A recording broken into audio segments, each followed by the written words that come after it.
Hello everyone, कैसे हैं आप सब। और आपका बहुत बहुत स्वागत है हमारे इस यूट्यूब चैनल जिसका नाम है जॉब इज फिजिक्स। तो आज हम लोग क्लास 12 के चैप्टर 7 में स्टडी करने वाले हैं क्वालिटी फैक्टर के ऊपर। ठीक है, क्वालिटी फैक्टर एक्चुअली में होता क्या है, ये बहुत ही बेहतरीन टॉपिक है। और इस टॉपिक में हम लोग समझेंगे फाइनली कि जैसे हमारे मोबाइल फोन में अगर कोई फ्रीक्वेंसी आती है, ठीक है, इससे प्रीवियसली हम लोगों ने रेजोनेंस समझा था, उससे प्रीवियसली हम लोगों ने ये एसी चैप्टर में जितने भी टॉपिक्स है, जैसे एसी सर्किट में आपको इंडक्टर लगाकर हम लोगों ने कैरेक्टरिस्टिक्स देखा, उसके बाद रेजिस्टेंस, उसके बाद कैपेसिटर, और सारे कैरेक्टरिस्टिक्स को कंबाइन कर दिया। मतलब एक एलसीआर सीरीज सर्किट हमने समझा जिसमें हमने तीनों को सीरीज में कनेक्ट कर दिया और फिर देखा कि एलसीआर सीरीज सर्किट होता क्या है, फिर उसके कैरेक्टरिस्टिक्स को समझे, फिर वहां से हम लोगों को इंपीडेंस मिला, मतलब टोटल रेजिस्टेंस, टोटल वोल्टेज, फिर फेज डिफरेंस, फिर उनके कैरेक्टरिस्टिक्स हम लोगों ने देखे, उसके बाद फिर रेजोनेंस मिला। तो इन सारे लेक्चर्स का एक कंप्लीट प्लेलिस्ट बना है जिसका लिंक आपको डिस्क्रिप्शन बॉक्स में मिल जाएगा या फिर यहां आई बटन पर मिल जाएगा, तो आप जाकर देख सकते हैं और अपने नॉलेज को बढ़ा सकते हैं। और एक चीज और कि अगर आपको किसी भी टॉपिक में अगर डाउट है, प्रॉब्लम है, तो बेशक जरूर पूछें और कमेंट बॉक्स में अपने डाउट्स को डालें ताकि मैं उसके ऊपर प्रॉपर वीडियो बना सकूं और आपके डाउट्स को क्लियर कर सकूं। ठीक है, तो इस लेक्चर में हम लोग क्वालिटी फैक्टर के ऊपर डिस्कस करने वाले हैं। तो यहां पर हम एक चीज आपको बताने की कोशिश ये कर रहे हैं कि इसका इस लेक्चर का कंक्लूजन क्या है, क्योंकि अगर आपको रिजल्ट मालूम है तो फिर रास्ते में जो प्रोसेस हम लोग यूज करेंगे वो समझने में थोड़ा आसान होगा आपको। ठीक है, तो यहां पर हम क्वालिटी फैक्टर में होता यह है कि जैसे एक ये चीज सोचने वाली कि आपके पास जो मोबाइल फोन है, उस मोबाइल फोन में जब भी कोई फ्रीक्वेंसी या कोई कॉल आने वाला होता है तो वहां पर आपके मोबाइल फोन में ये जो कॉलिंग है, या जैसे ही फोन आया तो फोन आने के बाद आपके मोबाइल में वो जो भी आप रिंगटोन लगाए हुए हैं वो रिंगटोन कैसे बजना शुरू हो गया, उसके पीछे मैकेनिज्म क्या है, उसके पीछे कंडीशंस क्या है, कैसे वो काम कर रहा है, तो इन सब चीज को हम लोग समझेंगे इस क्वालिटी फैक्टर में। और जैसा कि मैंने कहा था कि एलसीआर सीरीज सर्किट जो है वो एक्चुअली में आपका हार्ट है। ठीक है, आपके सर्किट का हार्ट है, वो बहुत सारे काम करता है। ठीक है, तो एलसीआर सीरीज सर्किट हम लोग कैसे उसको समझ रहे हैं और उसके रेजोनेंस को समझने के बाद कि वो कैसे हम लोग जब टीवी देखते हैं तो अलग अलग चैनल हम लगाना चाहते हैं और अलग अलग चैनल जैसे ही हम बटन दबाते हैं तो वो लग भी जाता है। जैसे स्टार गोल्ड देख रहे हैं, फिर आपको इंडिया ऑस्ट्रेलिया का जैसे मैच चल रहा है तो आप सोचिए कि स्पोर्ट्स का चैनल चला लें तो आप बस बटन दबाते हैं और वो चेंज हो जाता है। तो ये ट्यूनिंग सर्किट और रेजोनेंस सर्किट हम लोगों ने पढ़ा था इससे प्रीवियसली, उसमें हम लोगों ने ये समझा था। इसमें हम लोग समझेंगे कि क्वालिटी फैक्टर इस एलसीआर सर्किट का एक्चुअली में है तो क्या है। ठीक है, तो क्वालिटी फैक्टर समझने से पहले हम एक छोटा सा न्यूमेरिकल करेंगे और फिर उसके बाद आपको बेहतरीन तरीके से समझ में आएगा कि ये क्वालिटी फैक्टर एक्चुअली में है तो क्या है। ठीक है, देखिए यहां पर हमें एक सर्किट दिया गया है, हम यहां क्या समझ रहे हैं, क्वालिटी फैक्टर। ठीक है, हम यहां समझ रहे हैं क्यू फैक्टर को। तो क्यू फैक्टर समझने के लिए हम एक न्यूमेरिकल सॉल्व कर रहे हैं जिसमें हम इस क्वालिटी फैक्टर को इजीली समझ जाएंगे।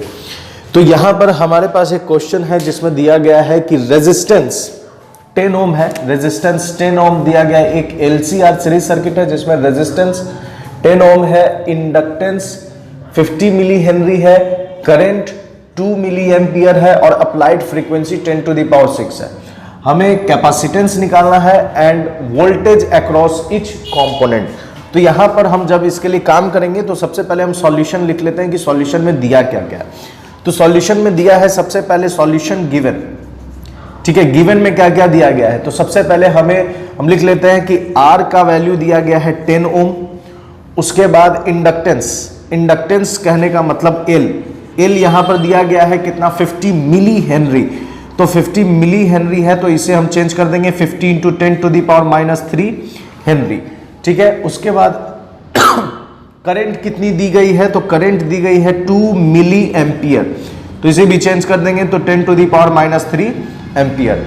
उसके बाद फ्रीक्वेंसी कितनी है, तो फ्रीक्वेंसी है 10 टू द पावर 6 हर्ट्ज। हमें निकालना कौन कौन सी चीज है, तो निकालना है सी निकालना है, वोल्टेज अक्रॉस ईच कंपोनेंट, मतलब हमें रेजिस्टेंस के अक्रॉस भी वोल्टेज निकालना है, इंडक्टर के अक्रॉस भी वोल्टेज निकालना है और कैपेसिटर के भी अक्रॉस वोल्टेज निकालना है। तो सबसे पहले हम काम करते हैं सी के लिए। तो सी के लिए जब हम काम करेंगे तो यहां पर जो जो चीज गिवन है उसे हम लोगों ने नोट कर लिया है। और देखिए इस न्यूमेरिकल को जब हम सॉल्व करेंगे तो इस चैप्टर के लगभग सारे फॉर्मूलाज हम लोग यूज करेंगे, ठीक है। तो देखिए सबसे पहले हमें सी निकालना है, तो सी के लिए अब हम काम कर रहे हैं, ठीक है। We know that natural frequency का फॉर्मूला क्या है। तो नेचुरल फ्रीक्वेंसी का फॉर्मूला है omega is equal to root under L C, ठीक है। ओमेगा नेचुरल फ्रीक्वेंसी का फॉर्मूला है 1 upon root under L C. दोनों तरफ हम स्क्वायरिंग करेंगे तो ओमेगा स्क्वायर बराबर हो जाएगा 1 अपॉन एल सी। हमें यहां पर सी के वैल्यू को मालूम करना है, तो क्रॉस मल्टीप्लाई करेंगे तो सी बराबर हो जाएगा 1 अपॉन एल ओमेगा स्क्वायर, ठीक है। अब यहां पर हम क्या कर सकते हैं, तो वैल्यूज डाल देंगे। तो 1 बाई एल, एल के जगह पर हम क्या डालेंगे, तो एल के वैल्यू को डाल देंगे 50 इंटू 10 टू द पावर -3 और ओमेगा स्क्वायर है। तो ओमेगा इज इक्वल टू क्या होता है, तो यहां पर हम ओमेगा इज इक्वल टू भी लिख सकते हैं कि हम जानते हैं कि ओमेगा इज इक्वल टू होता है 2 पाई एफ। ये ओमेगा के वैल्यू को या फॉर्मूला को हम लोग जानते हैं, तो ओमेगा के वैल्यू को यहां डाल देंगे 2 पाई एफ और चूंकि स्क्वायर है इस वजह से स्क्वायरिंग कर देंगे।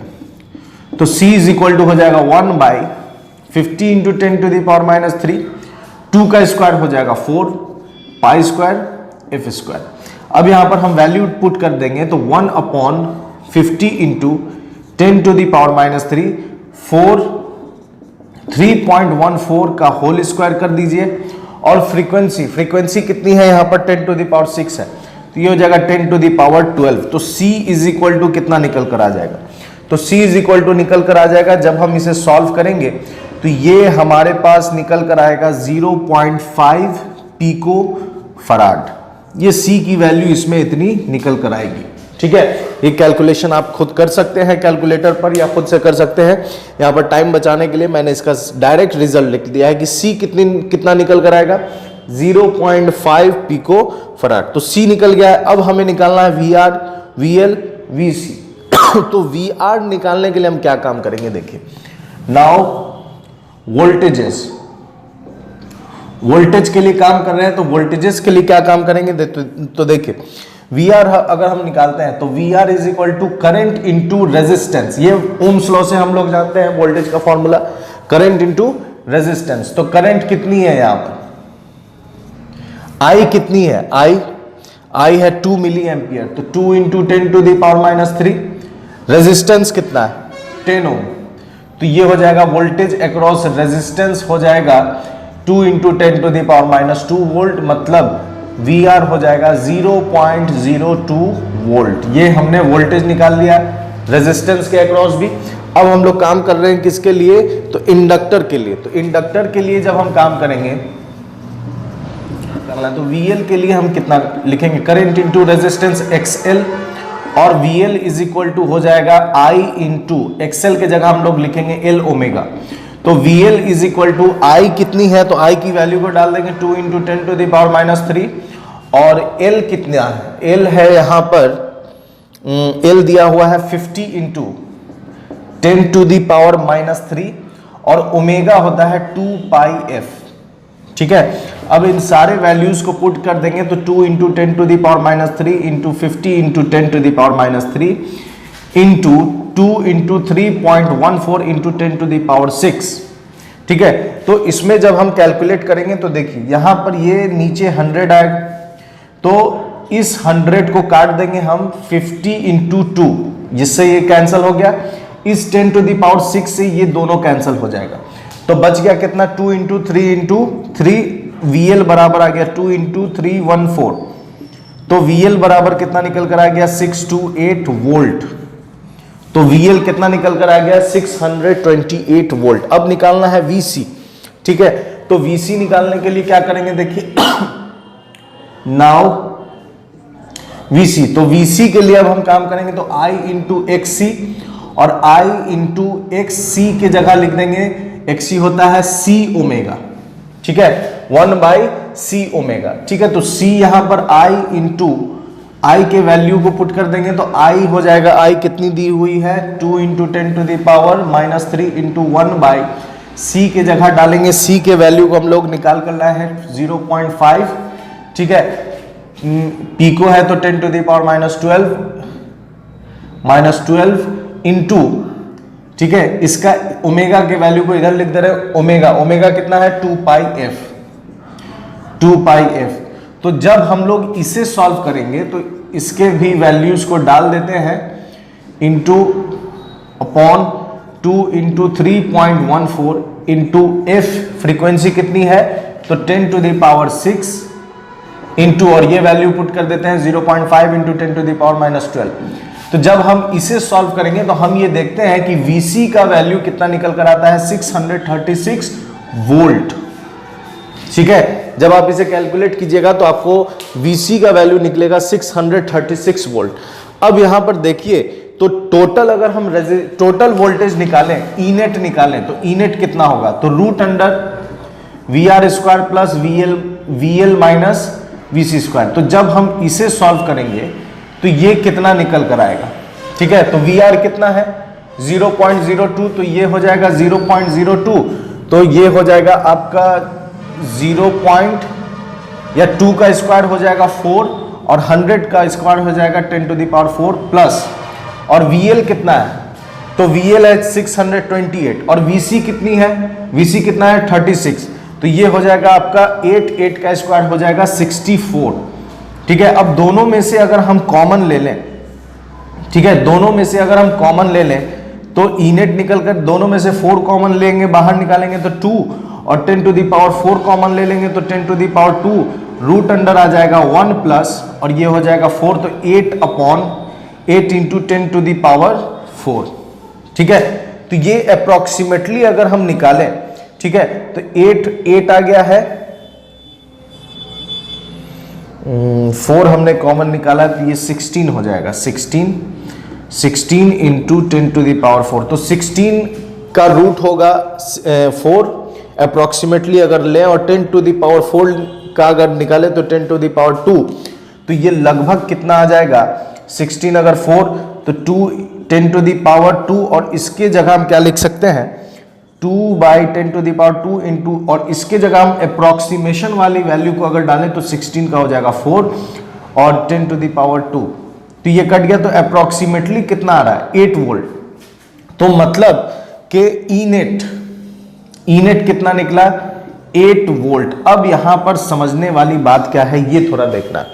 ये हमने कैलकुलेशन कर लिया, इस न्यूमेरिकल से मैंने कहा था कि क्वालिटी फैक्टर के बारे में मालूम चलेगा। अब कैसे क्वालिटी फैक्टर के बारे में मालूम चल रहा है तो देखिए, यहां पर हमारे पास जो सर्किट है, इस सर्किट में हमने कोई फ्रीक्वेंसी भेजी, ठीक है, इस सर्किट में हमने कोई फ्रीक्वेंसी भेजी, कितनी फ्रीक्वेंसी भेजी है, और यहां पर ये 10 ओम है, ये 50 मिली हेनरी है, ठीक है, और फ्रीक्वेंसी कितनी भेजी है 10⁻6 हर्ट्ज की फ्रीक्वेंसी हमने भेजी, किसमें LCR सीरीज सर्किट में।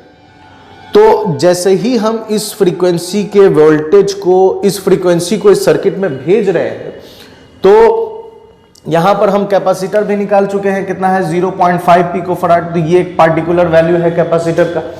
जैसे ही हम यहां भेजे तो देखिए इस रेजिस्टेंस के अक्रॉस वोल्टेज कितना बना 0.2 वोल्ट, कितना बना 0.02 वोल्ट। 0.02 वोल्ट कितना है, बहुत कम है, ठीक है, बहुत कम है। अब उसके बाद देखिए, जब आप इंडक्टर के पास देखते हैं तो इंडक्टर के पास कितनी वैल्यू, कितना वैल्यू है 628 वैल्यू, मतलब VL, इसके जगह पर वोल्टेज कितना है 628 वोल्ट, और 628 वोल्ट बहुत ज्यादा है। किससे बहुत ज्यादा है तो 0.02 वोल्ट से बहुत ज्यादा है, एक्सेस है, बहुत ज्यादा है। और कैपेसिटर के पास देखिए तो कितनी है 636 वोल्ट, C के पास कितनी वोल्टेज है 636 वोल्ट। अब क्वालिटी फैक्टर क्या है, आप देखिए, ये जो आपका LCR सर्किट है ये क्या कर रहा है, आपने इसको कितने फ्रीक्वेंसी भेजी 10⁻6 हर्ट्ज फ्रीक्वेंसी भेजी। उस फ्रीक्वेंसी ने इस सर्किट के साथ ट्यूनिंग करके, उस फ्रीक्वेंसी ने इस सर्किट के साथ ट्यूनिंग करके रेजिस्टेंस के अक्रॉस बनाया बहुत ही माइनर वोल्टेज, इंडक्टर के अक्रॉस बनाया बहुत ही ज्यादा वोल्टेज, और कैपेसिटर के अक्रॉस बनाया उससे भी ज्यादा वोल्टेज। तो अगर 10 टू द पावर 6 हर्ट्ज इतना वोल्टेज बना रहा है, तो अगर हम एक आइडिया ले लें कि only 10 to the power 1 frequency अगर हम भेजें, 10 टू द पावर 1 फ्रीक्वेंसी भी अगर हम भेजेंगे, तो यहां पर कम से कम 50 वोल्ट तो बनेगा ही। अगर हम 10 टू द पावर 1 वोल्ट भेज रहे हैं, तो यहां पर कितना बन रहा है? 50 वोल्ट। अब जब यहां पर 50 वोल्ट बन रहा है, ठीक है, तो हम क्या करते हैं कि हमारे पास जैसे टीवी है या फिर मोबाइल फोन है, तो हम क्या करते हैं, अपने सारे कनेक्शन को इंडक्टर के अक्रॉस कर देते हैं, सारे कनेक्शन को। सारा कहने का मतलब क्या है कि अगर डिस्प्ले जलने लगा तो डिस्प्ले, स्पीकर का कनेक्शन यहां कर दिए, मोबाइल फोन है तो मोबाइल फोन के स्पीकर का कनेक्शन, ठीक है, मोबाइल फोन के स्पीकर का कनेक्शन हम यहां से कर दिए। तो जैसे ही आपके एलसीआर सर्किट को हम लोग क्या बोले हैं? Tuning circuit, resonance circuit. तो जैसे ही आपके नंबर पर कॉल आता है, तो वो हर नंबर का एक पार्टिकुलर फ्रीक्वेंसी। अब जैसे ही उस पार्टिकुलर फ्रीक्वेंसी का जो नंबर है आपका, उस नंबर का फ्रीक्वेंसी आपके मोबाइल में आने लगा, तो आने से क्या हुआ कि वो जो भी जिसने भी कॉल किया है उसकी फ्रीक्वेंसी टावर से होते हुए आपके फोन में आई। अब जैसे ही वो टावर से होते हुए आपके फोन में आएगी, फोन में हमने पहले से ही tuning circuit, resonance circuit, selector circuit लगाया हुआ है। तो ये सर्किट क्या करता है? उस सारे फ्रीक्वेंसी को ट्यून कर लेता है। ट्यून करने के बाद उसके पास फ्रीक्वेंसी है, ट्यून करने के बाद वो फ्रीक्वेंसी क्या करती है? अलग अलग जगह पर अलग अलग वोल्टेज बनाती है और इंडक्टर के अक्रॉस ज्यादा बनाती, ठीक है, इंडक्टर के अक्रॉस बनाती है, रेजिस्टेंस के अक्रॉस कम बनाती है। तो हम क्या करते हैं कि अपने स्पीकर का कनेक्शन इससे जोड़ देते हैं। अब जैसे ही हम इससे जोड़ते हैं, कॉल आपके नंबर पर आता है, तो कॉल से क्या होता है? वो फ्रीक्वेंसी, पार्टिकुलर फ्रीक्वेंसी आपके एलसीआर सर्किट में फीड हुई, उसके साथ रेजोनेंस हुआ, और रेजोनेंस होने के बाद यहां पर वोल्टेज बना, यहां पर जो स्पीकर था वो रिंगटोन बजना शुरू हो गया, धूम मचाले बजना शुरू। आपको फील हुआ कि वो आवाज आ रही, लगता है फोन आया, कॉल देखते हैं वो फलाना का फोन, रिसीव कर लेते हैं। तो ये कमाल किसका है? ये कमाल है आपके एलसीआर सीरीज सर्किट का। आपके दिमाग में एक बात जरूर चल रही होगी कि हम कैपेसिटर को साइड में क्यों रखे हुए हैं? कैपेसिटर के पास तो 636 वोल्ट बन रहा है, इससे भी ज्यादा, तो इसमें क्यों नहीं कनेक्शन किए हुए हैं? तो इसमें हम लोग इसलिए कनेक्शन नहीं करते हैं क्योंकि मैंने आपको बताया है कि कैपेसिटेंस के वैल्यू को चेंज करने से आपका रेजोनेंस चेंज होता है, नेचुरल फ्रीक्वेंसी हम लोग चेंज करते हैं, ये बताया था मैंने। अगर आपने नहीं देखा है तो जाकर देख सकते हैं रेजोनेंस वाले लेक्चर में, जो इससे प्रीवियस लेक्चर है, ठीक है, लेक्चर 6, ठीक है, ये सॉरी लेक्चर 7, ये लेक्चर 8 है। उसमें आप देख सकते हैं कि वहां पर मैंने बताया था कि फ्रीक्वेंसी चेंज करने के लिए हम कैपेसिटेंस के वैल्यू को चेंज करते हैं। तो कैपेसिटेंस का वैल्यू चेंज होता रहेगा, ठीक है, इस वजह से यहां का वोल्टेज फ्लक्चुएट करेगा कैपेसिटेंस के अकॉर्डिंग, लेकिन एक पार्टिकुलर फ्रीक्वेंसी पे सी का वैल्यू चेंज होगा, अलग अलग फ्रीक्वेंसी पे चेंज होगा, लेकिन ये कांस्टेंट होगा। तो जब ये कांस्टेंट होगा तो हम यहां के इसके अकॉर्डिंग क्या करते हैं? अपना सारा सिस्टम जोड़ देते हैं, ताकि जो भी फ्रीक्वेंसी आए ये उसके साथ ट्यून करे, और ट्यून करने के बाद एक पार्टिकुलर, एक बेहतरीन जो क्वालिटी है वो आपको प्रोवाइड करे। जैसे कोई चैनल, HD चैनल जो होता है, हाई डेफिनेशन, साउंड क्वालिटी भी बेहतरीन है, पिक्चर क्वालिटी भी बेहतरीन है, तो वो सब किस चीज का कमाल है? इसी एलसीआर सीरीज सर्किट का कमाल है ना। जैसे ही वो फीड करने लगता है तो यहां पर वोल्टेज बनाएगा बेहतरीन, और ज्यादा से ज्यादा वोल्टेज बनाएगा, तो हम सारी चीजें से जोड़ देते हैं। टीवी में भी यही कनेक्शन है और आपके मोबाइल फोन में भी यही कनेक्शन है। तो एलसीआर सीरीज सर्किट का कमाल समझ गए, ये न्यूमेरिकल इस बात का प्रूफ है। अब एक चीज देखिए, यहां पर क्वालिटी फैक्टर का फॉर्मूला क्या होगा? तो क्वालिटी फैक्टर के फॉर्मूला को लिखने के लिए मुझे जगह चाहिए, तो जगह निकालने के लिए हम इसे इरेज कर देते हैं। क्या लिखते हैं कि क्वालिटी फैक्टर, ठीक है, quality factor it is the ratio of, it is the ratio, it is ratio of voltage, voltage across voltage across inductor, क्योंकि हम कहां पर अपना सारा कनेक्शन कर रहे हैं, इंडक्टर के पास कर रहे हैं, इसलिए voltage across inductor to the voltage across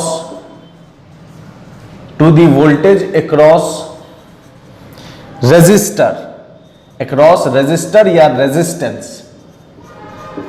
ठीक है, ये रेशियो है किसका, voltage across inductor to the voltage across resistance. अब देखिए Q is equal to VL by VR। ठीक है, अब यहां पर हम क्या कर सकते हैं, Q is equal to VL का फॉर्मूला क्या है, L omega I into L omega. ठीक है, या एकदम बेसिक से चलते हैं, I into XL I into R, I से I कैंसिल हो गया तो Q is equal to XL by R, ये फॉर्मूला हो गया। इससे आगे अगर आप बढ़ना चाहते हैं तो वो भी है, Q is equal to XL, XL के लिए हम लोग क्या यूज करेंगे, L ओमेगा अपॉन R। इससे भी आगे आप बढ़ना चाहते हैं तो वो भी है, L ओमेगा की जगह हम क्या डाल सकते हैं, Q is equal to L और L अपॉन R, और ओमेगा की जगह क्या डाल देंगे, 2 पाई F। तो Q इज इक्वल टू मिल गया हम लोगों को, ठीक है, Q इज इक्वल टू मिल गया हम लोगों को L 2 pi L F upon R, ये क्वालिटी फैक्टर का फॉर्मूला मिल गया हम लोगों को। ठीक है, तो क्वालिटी फैक्टर क्या है, बात समझ गया कि जितनी कम वोल्टेज यहां पर बने, जितना कम वोल्टेज यहां पर बनेगा उतना अच्छा क्वालिटी है, और जितना ज्यादा यहां पर वोल्टेज बनेगा उतनी अच्छी क्वालिटी है। ठीक है, तो क्वालिटी फैक्टर क्या है ये समझ गए, it is the ratio of voltage across inductor to the voltage across resistance. ठीक है, इसी रेशियो को हम लोग क्वालिटी फैक्टर बोलते हैं। और क्वालिटी फैक्टर किस चीज से डिफाइन होता है, तो क्वालिटी फैक्टर में हम लोग जो भी फ्रीक्वेंसी देते हैं LCR सर्किट उसके साथ ट्यून करके एक वोल्टेज क्रिएट करता है अलग अलग कंपोनेंट के पास। R के पास सबसे कम बनाएगा, C के पास बनाएगा लेकिन ज्यादा बनाएगा, लेकिन वो चेंज होगा क्योंकि हम कैपेसिटेंस के वैल्यू को चेंज करते रहते हैं। और सबसे ज्यादा कहां बनाएगा, इंडक्टर के पास, और हम सारा कनेक्शन अपना कहां लगा देते हैं, इंडक्टर के पास लगा देते हैं। ठीक है, और हम यहां पर कर सकते हैं क्या, ये दो फॉर्मूला आ गया, अब यहां पर हम एक और फॉर्मूला निकाल सकते हैं, Q is equal to L upon R, और ओमेगा की जगह पर हम लोग जानते हैं रूट LC, ओमेगा की जगह पर, तो Q इज इक्वल टू निकल कर आ जाएगा L अपॉन R इंटू, और इसमें भी रूट L है तो इसमें से रूट L कैंसिल होकर फाइनल जो फॉर्मूला मिलेगा वो हमें मिलेगा 1 upon root under whole root L upon C। तो ये भी एक फॉर्मूला आ गया हमारे पास क्वालिटी फैक्टर का। ठीक है, अब यहां पर एक चीज समझना है कि क्वालिटी फैक्टर को हम एक और तरीके से डिफाइन कर सकते हैं, और वो क्या है, देखिए ग्राफ में देखें कि जैसे एक ये सर्किट है, एक ये ग्राफ है जिसमें जैसे मान लेते हैं ये ओमेगा नॉट है। ठीक है, और इस फ्रीक्वेंसी ये ओमेगा नॉट रेजोनेंस फ्रीक्वेंसी है। ठीक है, रेजोनेंस फ्रीक्वेंसी, तो आप देख सकते हैं कि ये मैक्सिमम करंट, ये मैक्सिमम रेजोनेंस है, इस वजह से ये मैक्सिमम करंट बना रहा है। तो हमें यहां पर देखना है कि इसके आसपास भी तो और भी फ्रीक्वेंसी है। ठीक है, इसके आसपास भी फ्रीक्वेंसी है, तो कौन सी वाली फ्रीक्वेंसी हमें नहीं सुनाई देगी। ऐसा होता है रेजोनेंस में, मैंने बताया था कि जब आप रेडियो में ऐसा हुआ होगा आपके साथ कि जब आप उसके फ्रीक्वेंसी को एडजस्ट करते हैं एक पार्टिकुलर स्टेशन के लिए, तो होता यह है कि एक मिड वैल्यू ऐसा आता है जिसमें आपके मतलब कि पिछले स्टेशन की भी आवाज आती है और अगले स्टेशन की भी आवाज आती है, और फिर जब आप अगले की तरफ बढ़ते हैं तो फिर वो रेजोनेंस होने के बाद वहां उसकी आवाज बेहतरीन तरीके से सुनाई देती है। फिर जैसे ही आप वहां पहुंच जाएंगे तो फिर वो आपको अच्छे बेहतरीन तरीके से सुनाई देनी शुरू हो जाएगी। तो यहां पर हम ये चाहते हैं कि हम उसकी आवाज, मतलब कि 2 स्टेशन की आवाज मुझे नहीं चाहिए, मुझे एक स्टेशन की आवाज चाहिए। तो एक स्टेशन की जब आवाज लेने के लिए हम काम ये करेंगे तो इसके लिए कंडीशन क्या है कि जैसे मान लीजिए कि यहां पर कोई एक और फ्रीक्वेंसी है ओमेगा 1 और हमें इसकी फ्रीक्वेंसी नहीं सुनाई दे रही। ठीक है, इसकी फ्रीक्वेंसी नहीं सुनाई दे रही क्योंकि करंट कम है, लेकिन एट द सेम टाइम इसके अगर यहां पर कोई फ्रीक्वेंसी है, मान लेते हैं कुछ भी ओमेगा डैश, और इसकी आवाज हमको सुनाई दे रही है। ठीक है, इसकी आवाज हमको सुनाई दे रही है। तो ओमेगा 1 की आवाज नहीं सुनाई दे रही है I1, ओमेगा नॉट की आवाज मैक्सिमम है क्योंकि मैक्सिमम करंट है, और ओमेगा 1 भी हमें सुनाई दे रही है, ओमेगा डैश सॉरी। तो यहां पर एक कंडीशन हम लोग डाल देते हैं। क्या कंडीशन है कि अगर करंट, अगर ये जो करंट है ओमेगा नॉट की जो करंट है उस करंट की पावर से अगर हाफ पावर से कम बनाए तो ये आवाज मुझे सुनाई नहीं देगी। मतलब कि I नॉट का पावर कितना है, I नॉट का पावर हो जाएगा I²R, ठीक है। तो I नॉट स्क्वायर R हो जाएगा, और I1 के लिए अगर हम पावर लिखें तो I डैश के लिए लिख रहे हैं तो I dash square into R। और ये यहां पर कंडीशन क्या है कि जो P नॉट का पावर है, ठीक है, जो P डैश का पावर है, P डैश का पावर वो P नॉट के पावर से क्या होना चाहिए, हाफ होना चाहिए। तो P डैश का पावर अगर हम लिखें तो I dash square R into I not square R, तो R से R कैंसिल हो गया, I dash is equal to I not by √2, और ये RMS वैल्यू आ गया।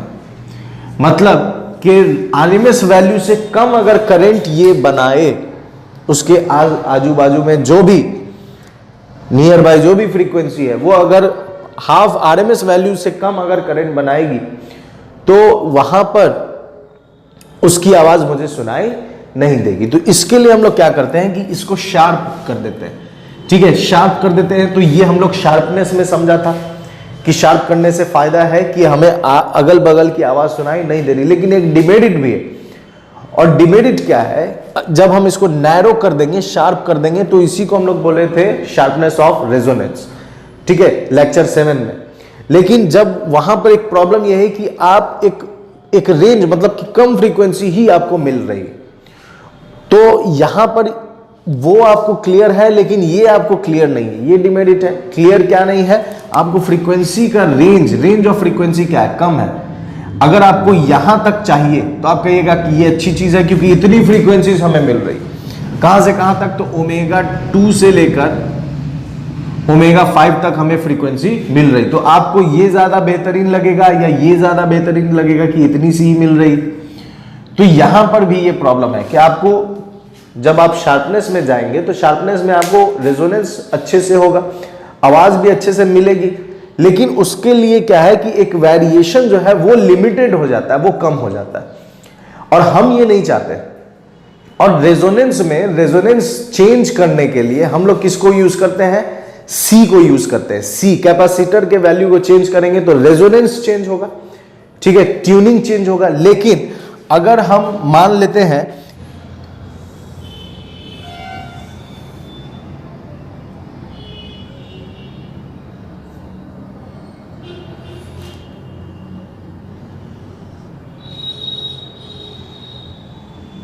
ठीक है, अब देखिए यहां पर हमारे पास यही फ्रीक्वेंसी है ओमेगा नॉट। ये एक बार कितनी करंट बना रही है, I नॉट, फिर उससे कम करंट बना रही है, ठीक है, फिर उससे भी कम करंट बना रही है। तो यहां पर फ्रीक्वेंसी सेम है, एक ही फ्रीक्वेंसी, लेकिन करंट अलग अलग इस वजह से है क्योंकि इसका अगर हम मान लें ये I1 है, ये I2 है और ये I3 है, तो I1 के लिए रेजिस्टेंस कितना, R1, I2 के लिए रेजिस्टेंस कितना, R2, और R3 के लिए, I3 के लिए रेजिस्टेंस कितना, तो R3। अगर R3 पे सबसे कम करंट है, इसका मतलब कि R3 बड़ा है, उससे छोटा कौन है, R2, और R2 से भी छोटा कौन है, R1, ठीक है। तो यहां पर जब हम रेजिस्टेंस चेंज कर रहे हैं तो हमें करंट के वैल्यू में तब्दीली, चेंजेस देखने को मिल रहा है। तो यहां पर हम एक अपना पुराना बात लिख सकते हैं, क्या लिख सकते हैं कि I से हम क्या चेंज कर रहे हैं, रेजिस्टेंस चेंज कर रहे हैं, I से हम रेजिस्टेंस चेंज कर रहे हैं, और C से क्या चेंज करेंगे, फ्रीक्वेंसी। मतलब फ्रीक्वेंसी में बदलाव चाहिए तो आपको C के वैल्यू को चेंज करना होगा, और जैसा कि रेजोनेंस में हम लोग समझा था। और रेजिस्टेंस चेंज करने के लिए रेजिस्टेंस चेंज करेंगे तो सेम फ्रीक्वेंसी पर हमें करंट अलग अलग मिलने शुरू हो जाएगी। तो हम एक काम ये कर सकते हैं कि हम रेजिस्टेंस के वैल्यू को चेंज करके करंट बढ़ा सकते हैं, और जब हम करंट बढ़ाएंगे तो सेम ही फ्रीक्वेंसी पर, देखिए रेजिस्टेंस है तो इतनी करंट, इतने में काम नहीं चल रहा है, हम रेजिस्टेंस और कम कर दिए, करंट और ज्यादा हो गई, इतने में भी काम नहीं चल रहा है, हम रेजिस्टेंस और कम कर दिया और करंट उससे भी ज्यादा हो गई, मतलब उसी फ्रीक्वेंसी पर हमें अलग अलग करंट मिल रही है क्योंकि हम रेजिस्टेंस को क्या कर रहे हैं, चेंज कर रहे हैं।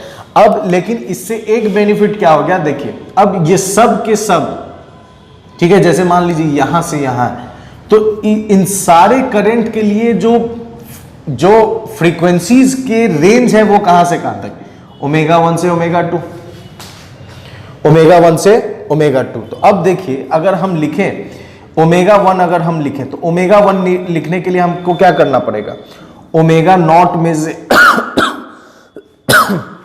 ओमेगा नॉट में से अगर ये मान लेते हैं कि डेल्टा ओमेगा, कितना ओमेगा में चेंज है, डेल्टा ओमेगा, तो ओमेगा 1 अगर हम लिखेंगे तो क्या लिखेंगे, ओमेगा 1 लिखने के लिए हमें ओमेगा नॉट में से डेल्टा ओमेगा घटाना होगा, और अगर हम ओमेगा 2 लिखेंगे तो ओमेगा 2 लिखने के लिए हमें क्या करना पड़ेगा, ओमेगा नॉट में से डेल्टा ओमेगा जोड़ना पड़ेगा।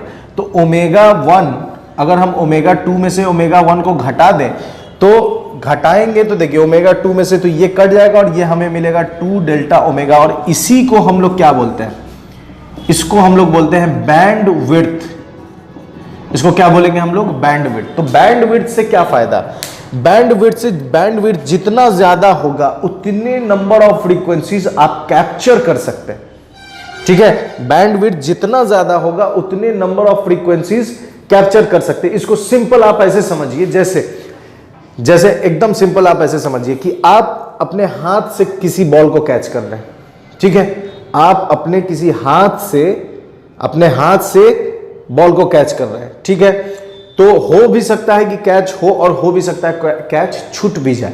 लेकिन जब हम आपको कहें कि एक बड़े बड़े ग्लव्स पहन लीजिए, ठीक है, बड़े बड़े ग्लव्स पहन लीजिए या फिर एक झोला ले लीजिए या फिर एक टॉवेल ले लीजिए और उसके बाद बॉल को कैच कीजिए, तो आप प्रोबेबिलिटी बहुत कम हो जाती है कि बॉल कैच नहीं होगा, इस बात की प्रोबेबिलिटी बहुत कम। तो आपने क्या किया, अपने सरफेस एरिया को बढ़ाकर रेंज बढ़ा दिया कि बॉल अगर इतने भी रेंज में अगर ड्रॉप होगा तो आप कैच कर लेंगे। तो सरफेस एरिया बढ़ाने से आप क्या बढ़ा रहे हैं, रेंज बढ़ा रहे हैं, ठीक है, लेकिन ठीक है, सरफेस एरिया बढ़ाने से रेंज बढ़ा रहे हैं, लेकिन जब आप सिंगल हैंड से कीजिएगा तो उसमें रेंज क्या है, कम है। सेम कंसेप्ट यहां पर कि बैंड विड्थ बढ़ाने से क्या होगा, शार्पनेस से, हमें शार्पनेस में ये था कि शार्पनेस में आपको आवाज अच्छी मिलेगी लेकिन आप रेंज नहीं है, लेकिन यहां पर क्या बात है कि बैंड विड्थ ज्यादा है तो आप बैंड विड्थ मतलब कि मैक्सिमम फ्रीक्वेंसीज ले लीजिए। उसके बाद अगर आपको आवाज अच्छी चाहिए तो आवाज अच्छी के लिए आप क्या करने लगेंगे, रेजिस्टेंस को घटाना शुरू कर देंगे। तो जैसे जैसे रेजिस्टेंस आप घटाते चले जाएंगे क्वालिटी आपकी बढ़ती चली जाएगी। तो ये कंसेप्ट, तो यहां पर बैंड विड्थ भी मिल गया आपको, ज्यादा से ज्यादा फ्रीक्वेंसीज भी मिल गई और उसके बाद आपको रेजिस्टेंस घटाने से मैक्सिमम करंट भी मिल रहा है और आप बेहतरीन तरीके से काम कर रहे हैं। तो शार्पनेस में क्या डिमेरिट था, बात समझ गए, शार्पनेस में आवाज बेहतरीन है लेकिन रेंज नहीं है। यहां रेंज है और फ्रीक्वेंसीज के लिए ये रेंज है, उसके बाद आवाज के लिए आप क्या कर रहे हैं, रेजिस्टेंस को चेंज कर दे रहे हैं। तो यहां पर हम ये अगर मान लेते हैं कि क्वालिटी फैक्टर को एक और तरीके से हम कैसे डिफाइन कर सकते हैं, तो Q is equal to omega not by 2 delta omega, ठीक है। ये हमारा एक और डेरिवेशन है या एक और फॉर्मूला है, किसके लिए, क्वालिटी फैक्टर के लिए। तो इस फॉर्मूला में ये ओमेगा नॉट क्या है, रेजोनेंस फ्रीक्वेंसी